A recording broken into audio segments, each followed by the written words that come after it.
करोगे? बात करोगे हमारा उस्मानाबाद कैसा लगा, धाराशिव कैसा लगा, बात करोगे? हाँ? कौन बात करेगी?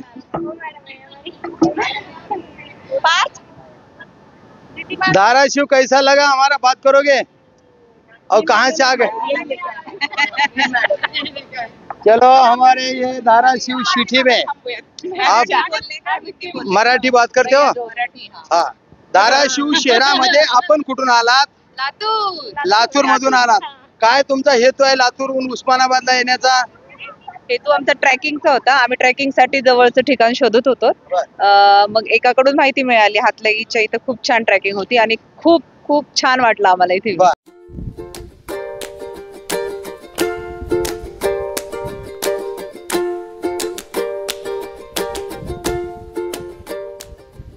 हातला देवीवर तुम्ही काय काय पाहिलं, काय काय आनंद वाटला? आज हे धाराशिव आहे, हातला देवीचं मंदिर आहे. या हातला देवीच्या मंदिरावर आल्यानंतर तुमच्या मनाला कसं वाटलं? काय नाही, एकतर निसर्गरम्य आहे आणि स्वच्छता इतकी दिसली की कुठेच घाण नाहीये. हे तर खूप मला आवडलं आणि जागोजागी डस्टबिन ठेवलेले आहेत आणि आम्ही पण घाण करण्याचा प्रयत्न केलेला नाहीये. आम्ही आमचे स्वच्छ ठेवलेलं आहे. हे आम्हाला खूप आवडलं. मंदिर इतकं सुंदर, मन प्रसन्न झालं. गाडगे बाबांनी स्वच्छता दाखवली. आबा पाटील यांनी देशामध्ये स्वच्छता राबवली आणि त्या राबवलेल्या स्वच्छतेची अंमलबजावणी तुम्ही लातूरकरांनी केली. आमच्या धाराशिवची शान वाढवली. धाराशिवला काय शुभेच्छा देणार तुम्ही? नक्कीच त्याप्रमाणे सगळीकडे व्हायला पाहिजे. ज्याप्रमाणे तुम्ही इथे मेंटेन केलेलं आहे असं सगळीकडे मेंटेन व्हायला पाहिजे. अँड हे फार इम्पॉर्टंट आहे. सेकंड थिंग जे डस्टबिन ठेवले ते फार जास्त इम्पॉर्टंट होते. प्लस तुम्ही झाडांसाठी इतकं निसर्गरम्य आणि पाणी प्रत्येक झाडाच्या तिथं पाण्याची हे सगळं वातावरण निर्माण केलं तुमच्या लातूर जिल्ह्याला प्रवीण गेडाम साहेब होते, जिल्हाधिकारी साहेब. आणि तेच जिल्हाधिकारी साहेब धाराशिवला आले होते. धाराशिवला आल्यानंतर हे डेव्हलपमेंट करण्याचं काम केलं आणि खरं म्हटलं तर तुम्ही पूर्व मायदेशाला म्हणजे माहेरी आला.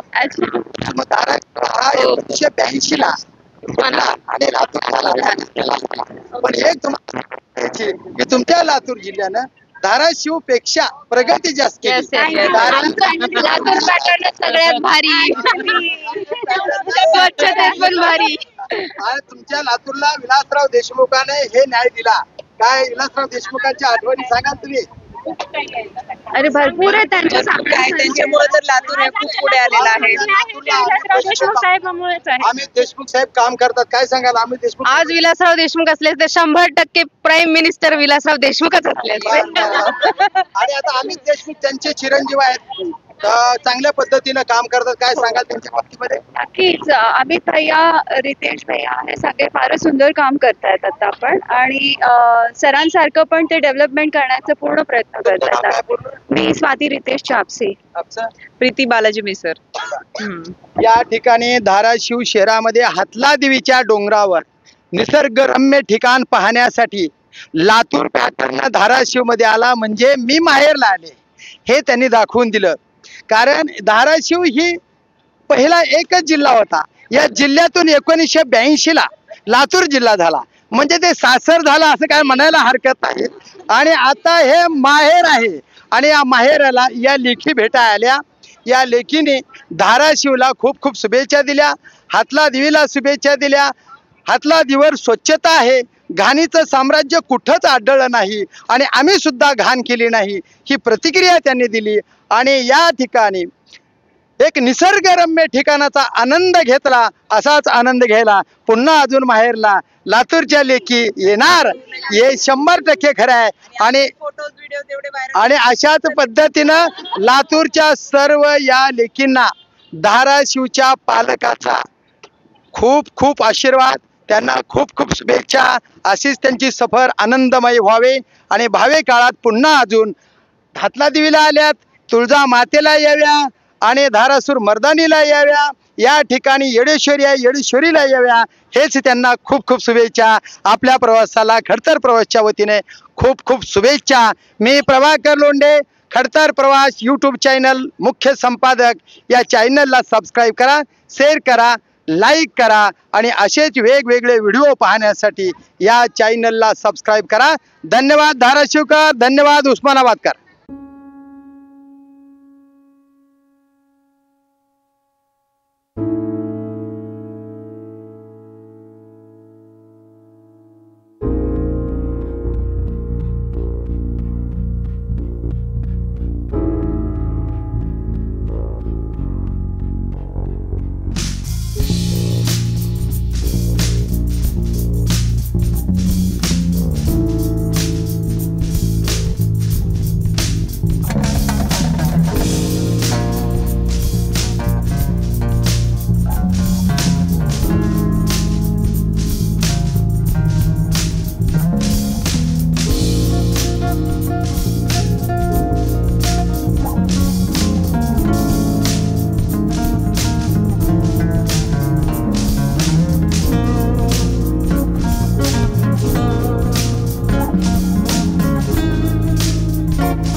आज आपण धाराशिव शहरामध्ये हातला देवीच्या मंदिरावर आलेलो आहोत.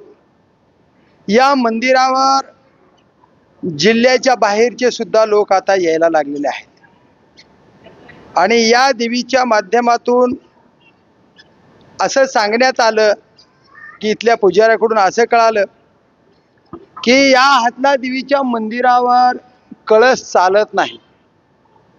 देवीचं म्हणणं असं आहे की मी आजाद आहे, माझ्या डोक्यावर कळसाचं वजन नसावं, अशा पद्धतीचं देवीचं म्हणणं आहे, अशी आख्यायिका आहे. इथले पुजारी ते सांगतात आणि म्हणून या मंदिरावर तुम्हाला कळस दिसत नाही. ही हातला देवी आहे. ही एवढ्या मोठ्या उंच डोंगरावर आहे की या डोंगरावर मोटारसायकलनं येत असताना किमान 5 ते 10 मिनिट लागतात. चालत जायला यायला किमान 1 तास अर्धा तास लागतात. तरीही आनंद लुटण्यासाठी, निसर्गाचा आनंद घेण्यासाठी, स्वच्छ हवा स्वच्छ श्वास घेण्यासाठी आणि अत्यंत चांगल्या पद्धतीचं निसर्गरम्य ठिकाण पाहण्यासाठी या तर जिल्ह्यातले येतातच, पण आजूबाजूच्या जिल्ह्यातले कार्यकर्ते, जोडपे आणि वयोवृद्ध होण्याच्या अगोदर या आईच्या डोंगरावर आनंद घ्यावा अशा पद्धतीनं लोक या हातला देवीवर येत आहेत. या मंदिराच्या आजूबाजूनं चांगल्या प्रकारची प्रगती झालेली आहे. धाराशिवचे जिल्हाधिकारी प्रवीण गेडाम साहेबांनी बरीचशी सुधारणा केलेली आहे. धाराशिवच्या तर कार्यकर्त्यांनी यावं, पण जिल्ह्याच्या आजूबाजू जिल्ह्यातून सुद्धा या हातला देवीला दर्शनासाठी, निसर्गरम्य ठिकाण पाहण्यासाठी अवश्य यावं आणि इथला आनंद लुटावा. आपण मानेसाहेब तुमच्या मंदिरावर असणाऱ्या पुजाऱ्यांना आपण विचारूया, देवीचं महत्व काय आहे ते काय सांगाल? कळस चालत नाही. कळस चालत नाही. कळस चालत नाही. तुम्ही किती वर्षापासून इथं काम करता? 40-30 वर्ष. काम म्हणजे आईची सेवा करता. 30 ते 40 वर्षे म्हणजे आई पाहत होत्या पहिले तुमच्या आई. मग तुमच्या काळानंतर लग्न होण्याच्या नंतर तुम्ही आहात, म्हणजे तुमचं तरुण पण आतापर्यंत इथंच गेलं. काय आईचं साक्षात्कार काय सांगाल, महत्व काय सांगाल, आईवर लोक विश्वास कसा ठेवतात? एवढे लोक येतात, हे लोक दाखवतो, हे लोक दाखव. आता जवळजवळ 5-5:30 वाजत आहेत, तरी सुद्धा हे लोक एवढ्या उंच डोंगरावर आलेले आहेत आईच्या दर्शनासाठी. आईचं महत्व त्यांना अनुभव आलेला आहे आणि लोक या ठिकाणी आलेत. काय वाटतं हो? काय वाटतं तुम्हाला? काय वाटतं महाराज? हॅलो, काय वाटतं? आईला तुम्ही भेटायला आलात हातला देवीवर, काय वाटतं? मुलं बाळ आहे तुमच्या सोबत? चांगलं निसर्गरम्य ठिकाण आहे. बर आणि देवीची श्रद्धा पण आहे. बर इथे लहान मुलांना पण चांगलं वाटतं, बर बर बर. त्याच्यामुळे आवर्जून येतो. म्हणजे एखादा पिक्चर पाहण्यापेक्षा निसर्गरम्य ठिकाण पाहिलं आणि आईच्या सानिध्यात आलं तर मन शांत होत आहे, असं वाटतंय? बरोबर आहे ना. वा, काय म्हणतात ताई? बोला. छान वाटतंय. मुलाबाळा सोबत दगदगच्या जीवनामध्ये, धावपळीच्या जीवनामध्ये विश्रांती प्रत्येक माणसाला गरजेची आहे. करोडो रुपये एका बाजूला आणि मनशांती एका बाजूला, बरोबर, ती मंदिराच्या ठिकाणी मिळते. आज तुम्हाला काय वाटतं? नाही, छान शांत वाटतं आणि मुलांनाही छान वाटतं निसर्गरम्य वातावरणात. ठीक आहे. तुम्हाला सगळ्या कुटुंबाला खट्टर प्रवासच्या खूप खूप शुभेच्छा. तर हे अशा पद्धतीनं वातावरण हातला देवीवर आहे. हे सर्व निसर्गरम्य ठिकाण आणि मनाला शांती मिळावी म्हणून गावागावातले, खेड्यागावातले, शहरातले, इतर जिल्ह्यातले कर्मचारी, कार्यकर्ते, जोडपे आणि मनाला शांती लागावी म्हणून इथे येतात. असंच निसर्गरम्य ठिकाणामध्ये, हातला देवीच्या मंदिरामध्ये, हातला देवीच्या परिसरामध्ये प्रत्येकाने यावं आणि आनंद लुटावा. आज आपण धाराशिवच्या हातला देवीवर आलात आणि पर्यटक म्हणून आलात. तुम्हाला या देवीच्या मंदिरावर आल्यावर काय वाटलं नेमकं? एकदम उत्तम प्रकारचं मंदिर आहे आणि झाडी आणि रस्ताही खूप सुंदर आहे. तरी सर्वांनी एखाद्या दिवशी सुट्टी घेऊन या ठिकाणी पर्यटनासाठी यावं मग या पर्यटनाच्या स्थळी अजून काय काय उपक्रम राबवावे सरकारनं शासनानं, काय कमी आहे इथं? या ठिकाणी जी उस्मानाबाद नगरीतली मुलं आहेत ती व्यायाम करण्यासाठी जास्त येतात, तर त्यांना व्यायामासाठी जी ओपन जिम आहे ती 2-3 प्रकारच्या बनवाव्या आणि व्यायामासाठी त्यांना सामान उपलब्ध करून द्यावं. व्यायामच्या जिम तयार करून मिळाव्या. बाकीचं काय तुम्हाला अपेक्षित आहे का काय? हो, थांबण्यासाठी जी लेडीज जेंट्स दोन्ही जण आलेले असतात त्यांना थांबण्यासाठी पावसाळ्यात निवाऱ्याची आणि उन्हाळ्यात निवाऱ्याची व्यवस्था पाण्याची व्यवस्था वगैरे काय आहे इथं? पाण्याची व्यवस्था आहे एकाच ठिकाणी फक्त. बर म्हणजे निवारा गरजेचा आहे, हो, छत निवारा. गरजेचं आहे. हातला दिवीवर छताची गरज आहे. व्यायाम करणाऱ्या पोरांना जिमची गरज आहे. पर्यटन स्थळाला भेट देण्यासाठी आई हातला दिवी या दिवीवर हे भेट देण्यासाठी समाधान व्यक्त करण्यासाठी आला तुम्ही. काय वाटतं तुम्हाला आईच्या ठिकाणी आल्यानंतर? चांगलं वाटायला. बर हा, बर कुठून आलात तुम्ही? उस्मानाबाद. उस्मानाबाद. हा. काय नाव सांगाल? राखी बनसोडे. बनसोडे मॅडम, काय वाटतं तुम्हाला या निसर्गरम्य ठिकाणामध्ये छान वाटते. अजून काय काय सोयी सवलती इथं तयार होणं गरजेचं आहे? हो, या पावसाच्या माध्यमातून छताची वगैरे काय गरज? पर्यटनासाठी पाहिजे ना. बर बर. आणि विशेष म्हणजे देवीच्या मंदिरावर कळस चालत नाही म्हणे, काय कारण आहे? नाही, पहिल्यापासून राहत नाही. काय नाही नेमकं कारण? आम्हालाच माहित नाही, आता पहिल्यापासून राहत नाही. ते मंदिर किती दिवसापासूनचं आहे? भरपूर जुनं आहे. जुनं मंदिर आहे. तर उस्मानाबाद धाराशिव शहरामध्ये हातला देवीच्या मंदिरावर कळस चालत नाही पूर्वीपासून. या हातला देवीच्या मंदिरावर तरुण पोरं एक्झरसाइज करण्यासाठी येतात, भरती होण्यासाठी ते धडपडतात, रोजीरोटीला गाठ घालावी, कुठले तरी कर्मचारी बनावं, पोलीस बनावं, मिलिटरीमध्ये जावं, कुठंतरी आपलं अस्तित्व निर्माण व्हावं म्हणून शरीर सुदृढ बनवण्यासाठी हातला देवीच्या मंदिरावर हे एक उघडी जिम आहे. इथं या उघड्या जिम मध्ये एक्झरसाइज करण्यासाठी अत्यंत चांगल्या पद्धतीनं अजून एक मशीन्स असाव्या, तिथं छत असावा काही पोरांना थांबण्यासाठी. पर्यटन स्थळाला भेट देण्यासाठी जे आलेले जोडपे आहेत, पर्यटक आहेत, हे सर्वांना इथं छत असावा. पाऊस जर आला तर त्यांना सुरक्षा व्हावी, पाण्याची सोय असावी.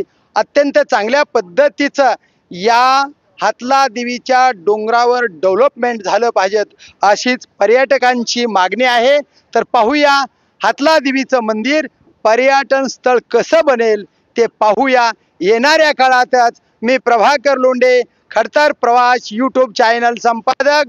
या चॅनलला सबस्क्राईब करा, शेअर करा, लाईक करा आणि असेच वेगवेगळे व्हिडिओ पाहण्यासाठी या चॅनलला सबस्क्राईब करा. धन्यवाद धाराशिवकर, धन्यवाद उस्मानाबादकर.